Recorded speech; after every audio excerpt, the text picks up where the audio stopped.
Game ini berlangsung dalam 56 langkah, dan AlphaZero menciptakan posisi Zhuxuan yang sangat-sangat menarik untuk dilihat. Permainan berlangsung dengan tema Cecilia Neydorf. Bagi Anda yang ingin mengenal lebih jauh Cecilia Neydorf, di sini ada 7 langkah populer yang sering dimainkan putih. Semua langkah akan membawa kita ke variasi yang memerlukan analisa yang mendalam dan akurat. Yang pertama gajah G5, gajah E3, gajah C4, gajah E2, pion F3, gajah D3, dan pion H3.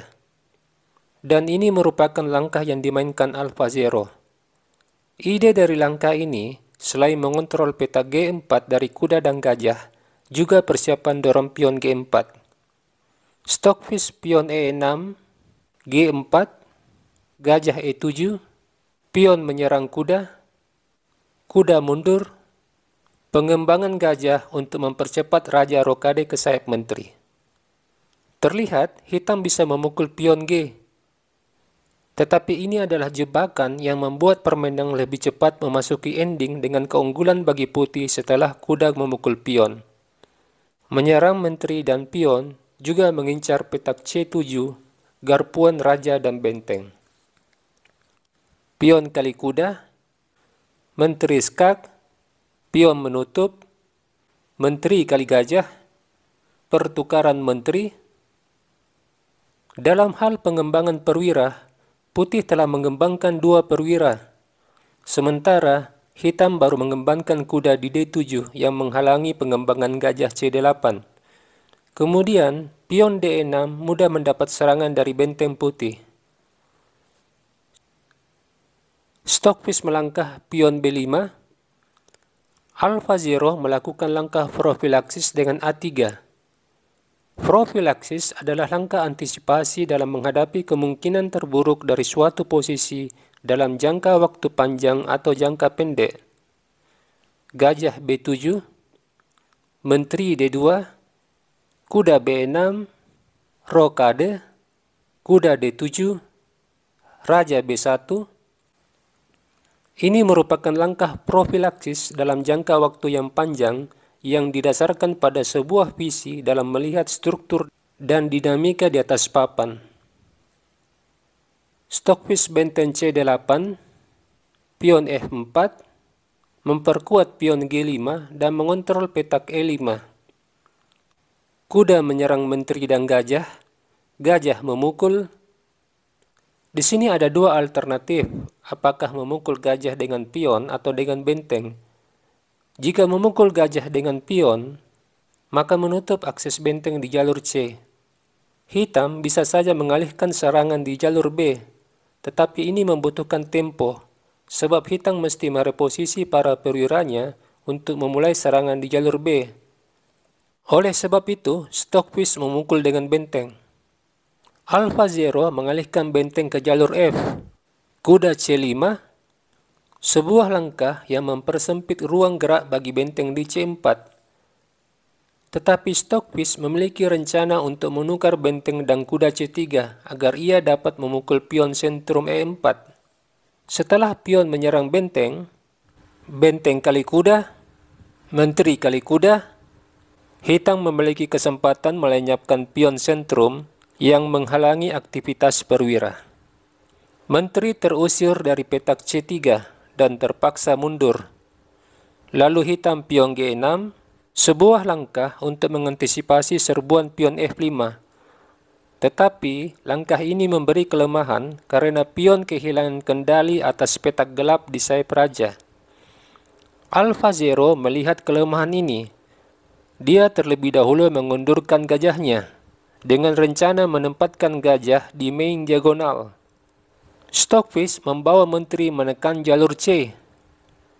Gajah fianchetto, rokade, benteng D3, lalu Stockfish menyusung benteng di belakang menteri, memperkuat dominasi di jalur C, benteng E3, pion melindungi kuda, Alfa Zero mendorong pion H4, lalu pion B4 direspon dengan pion A4 menolak pertukaran, gajah C5, benteng E2.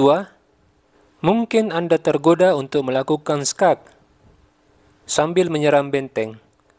Hal ini dijawab dengan mudah, gajah kali kuda.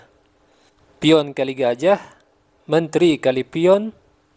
Menteri menggantikan peranan gajah yang mengontrol main diagonal, dan menteri ini juga melakukan shadowing terhadap menteri hitam. Hal ini tidak dilakukan Stockfish, yang lebih memilih mengundurkan gajahnya. Kemudian Alfa Zero mulai menyerang formasi pion di sayap raja dengan H5. Gajah G7, perlawanan terhadap dominasi gajah putih di main diagonal. Putih kembali menggempur formasi pion dengan F5 sebagai upaya untuk membongkar barikade pion yang melindungi raja. Stockfish merespon dengan pion E kali F. Dengan sendirinya, pion D5 menjadi pion isolasi yang hanya dikawal oleh gajah. Menteri memukul pion, benteng E8, benteng D1, pion F4. Alfa Zero menyerang gajah fianchetto dengan H6. Gajah balik, menyerang menteri. Menteri mundur. Stockfish memajukan menterinya di C5. Kemudian raja mencari posisi terbaik di A2. Hitam menawarkan pertukaran menteri. Alfa Zero menolak pertukaran sambil mengancam pion F4. Gajah melindungi pion. Jika kuda skak, gajah memukul. Menteri kali gajah, putih mendapat benteng. Di posisi ini, Alfa Zero membawa benteng ke baris ketiga. Dijawab dengan reposisi benteng ke jalur C, lalu menteri ke H1, menteri C5, menteri D1. Upaya untuk melindungi pion C2 jika sewaktu-waktu kuda meninggalkan penjagaan terhadap pion C2. Gajah kembali, kuda F3, membuka jalan bagi gajah yang mengarah ke jantung pertahanan raja hitam. Kuda menyerang menteri dan benteng, kuda dipukul, menteri memukul. Sekarang kedua pihak memiliki jumlah benteng yang sama. Tetapi putih memiliki gajah fianchetto yang menguasai main diagonal membuat raja hitam selalu dalam keadaan bahaya. Sekarang pion C2 mendapat serangan dari menteri dan benteng. Putih melindungi pion dengan benteng. Menteri melarikan diri. Lalu kuda menempati petak strategis yang mengontrol beberapa petak terang. Stockfish menyerang pion G5. Menteri melindungi pion, di saat yang sama juga mengancam pion F4. Stockfish menawarkan pertukaran menteri. Menteri memukul pion. Menteri kembali diadu. Tetapi Alfa Zero kembali menolak. Menteri kini mengincar petak kematian raja. Stockfish berusaha mencegahnya dengan menyerang menteri. Tetapi menteri tidak mundur. Kuda kali pion. Hitam memiliki dua petak skakmat di G7 dan H8. Stockfish memukul menteri, lalu kuda Royal Fork. Tentu saja petak F8 adalah tempat yang terbaik bagi raja. Kuda kali menteri, lalu gajah ke C5. Alfa Zero memaksa peraduan gajah, yang membuat permainan memasuki ending dengan tema benteng plus kuda di pihak Alfa Zero melawan benteng plus gajah di pihak Stockfish. Hitam terpaksa menerima pertukaran. Raja memukul, membuat raja putih berada di baris ketiga, dan ini merupakan modal dalam ending dibandingkan dengan raja hitam yang masih berada di baris ke-8. Stockfish menggeser bentengnya. Alfa Zero terus membawa rajanya ke medan pertempuran untuk menekan buah hitam. Sebuah pelajaran ending dari Alfa Zero. Hitam menyerang kuda, kuda D4, Benteng D6 mengincar untuk melenyapkan pion G5. Keberadaan benteng hitam membuat raja mengambil keuntungan tempo dengan menyerang benteng. Benteng melanjutkan rencananya dengan menekan pion G5, tetapi Alpha-Zero tidak peduli dengan pionnya. Dia ingin memanfaatkan posisi raja yang berada di sayap menteri dengan dorong pion B4.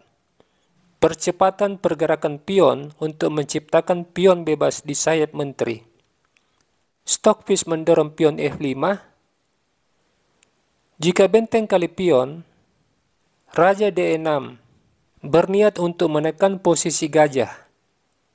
Jika benteng skak, raja menyerang gajah. Gajah lari, pion didorong, menciptakan pion bebas, pertukaran pion. Sulit bagi hitam mencegah pion bebas.